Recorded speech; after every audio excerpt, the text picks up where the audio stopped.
What's up, guys? First stop is, where are we going first? Well, let's go to Palos Verdes first, so that we get better options with where we go second. I'm excited to see it. Excited to be done with it. What's the market doing? I checked this morning. There was an update. It's almost back to Real where- estate. What do we do? Stocks? Of course Thomas is going to talk about stocks. If you ask him about the market, he's going to talk stocks. He's not going to talk real estate. The real estate market is Slow. slowing down. My euro-dollar trade hasn't been shit for a week, so I think it's slowing down a little bit. So what's happening, right? Rates. We just had a rate raise last week. And for the pseudo-intellectuals in the group, they're going to say the rates don't correlate to interest rates on home loans and all this other stuff. No, but if the Fed benchmark prime rate goes up, that kind of, it doesn't directly move in the same size, but it definitely affects the other borrowing rates.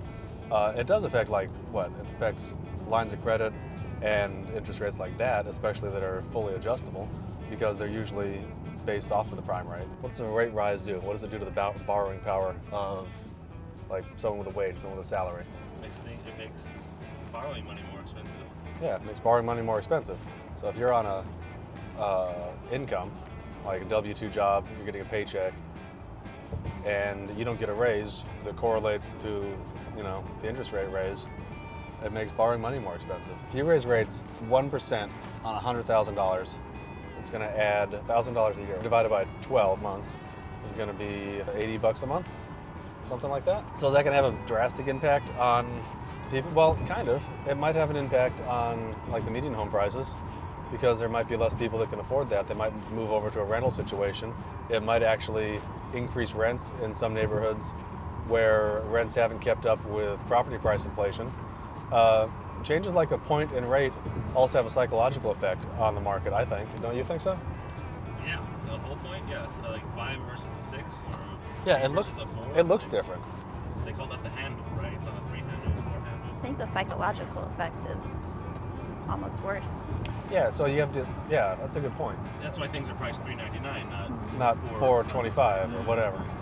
Yeah, so we have the psychological effect, we have the affordability effect, and then we have the uncertainty effect, because you raise rates because of uncertainty in the marketplace from an inflationary standpoint, thinking all that free money was free that we got when COVID was busy doing its thing.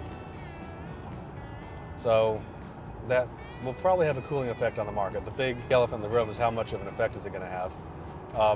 And we don't really know that, do we? I mean, because it hasn't. People will figure out a way when it happens, and a lot of times it's not the smartest way. So you can't necessarily predict here's what should happen. So that's definitely what's gonna. No, that's true. That's true.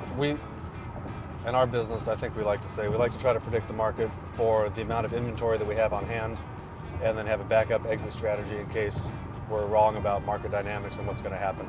One thing that we are doing is we're refinancing. Let me count really quick. 1, 2, 3, 4, 5, 6, 7, almost $800,000 in properties right now.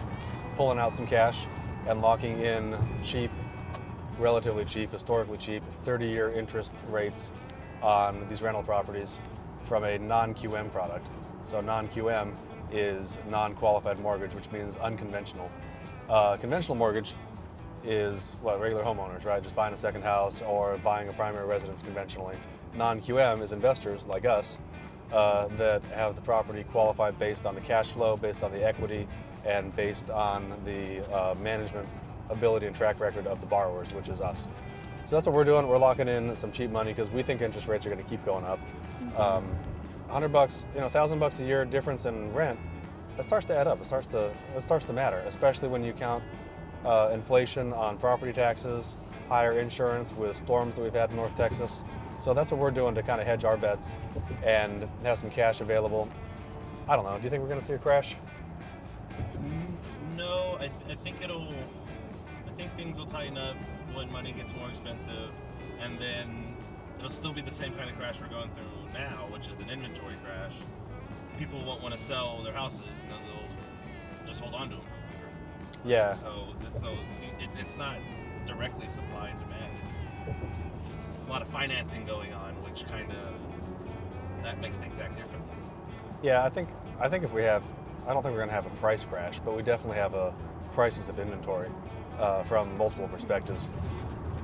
What interest rates historically rising do is it actually generally increases demand in a stable marketplace because people see a rising interest rate as a window of opportunity to get into their next house before rates go higher. I don't know if we're going to see that, so we might. I mean, we're probably going to see that, but I don't know if we're going to see any increase in supply on the product side to compensate for that. So if anything, we might actually see higher prices, which is kind of scary. Yeah. Is that a short squeeze? Yeah, it's a short squeeze if it goes down afterwards. Yeah. That's. Up on house 1 is our North Dallas flip. Let's see. Numbers on this guy, we bought it for $320. We're putting about $200K into it. And don't tell anyone because it's super secret, but we're under contract for $725, I think. So not a bad job. Problem was it took forever, and you don't put 200 grand into a house without spending a lot of money. Is that how that works? I think so. Okay, wasn't sure.